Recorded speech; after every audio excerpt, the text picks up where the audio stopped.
Well, folks, it is arbitration season here for the MLB. The players winning their cases, losing their cases. So far, we've seen a bunch of players win, but that wasn't the case for Max Fried. This is Gillis TV. Welcome into Clemhawks. If you're new to the channel and love anything MLB, we got live streams here. Anything news related injury, anything MLB, Clemhawks and myself will cover that here on the channel. Now let's get into it. Atlanta's Max Fried lost his arbitration hearing against the team. According to Justin Toscano of the Atlanta Journal-Constitution, the CAA sports client will be paid $13.5 million for the upcoming season rather than the $15 million he filed for. He's been a quality starter for a number of years now, but put together his best season yet in 2022. He tossed 185 and one-thirds innings of 2.48 ERA ball. The left-hander Fried walked batters just 4.4% of the time. That is about half of what the league average was. While striking out batters at a 23.2% clip, the output was worth 5 FWAR, an all-star appearance and runner-up finish for the NL Cy Young voting. Fried also took home the Gold Glove for his defense.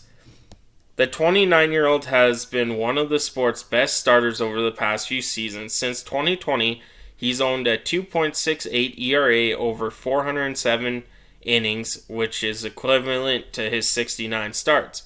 However, his brilliant season in 2022 evidently wasn't enough to sway the case in his favor, and he'll take home $1.5 million less than he'd argued for in his third season of arbitration eligibility. Fried is a Super 2 player. It's a second straight season Fried and Atlanta have gone to hearings to determine his salary. Last season, he took home $6.85 million salary after winning his case against Atlanta, who argued for a salary of $6.6, a $250K difference. Believe it or not, they fight for this. At times, the difference in salary can seem rather trivial, given the salary being earned, and particularly in this case, given Fried's standing as one of the best pitchers in the game. So it's worth taking a look at this article from MLB.tr from 2015 for a deeper look inside the arbitration process and why teams haggle over what can sometimes be like rather insignificant sums of money. This is Fried's This is his last year of club control, and bearing a long-term extension, he'll go through arbitration once more next winter before hitting free agency after 2024.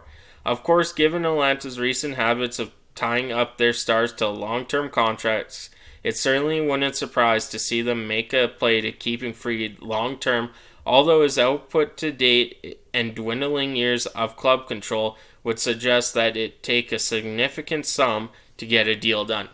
You gotta, watching the Braves win the World Series the other year, Fried was a part of that. He is the cornerstone to Atlanta's rotation. Sorry, I drew a blank there. Pitching rotation, and he will be for the next 4 or 5 years. Yes, his age is going to be a concern in 3, 4, or 5 years, but if you could sign him to somewhere in the 6-year deal, where by the time this contract's done, his extension, he will be 36. Then you could go on to the couple year kind of scenario if you're Atlanta. For Fried, I get it's $1.5 million. I wish I made $1.5 million, but I don't. I'm sitting here talking to you guys. But hey, that's the luxury of arbitration, is they don't always side with you. They sided with him over $285K last season.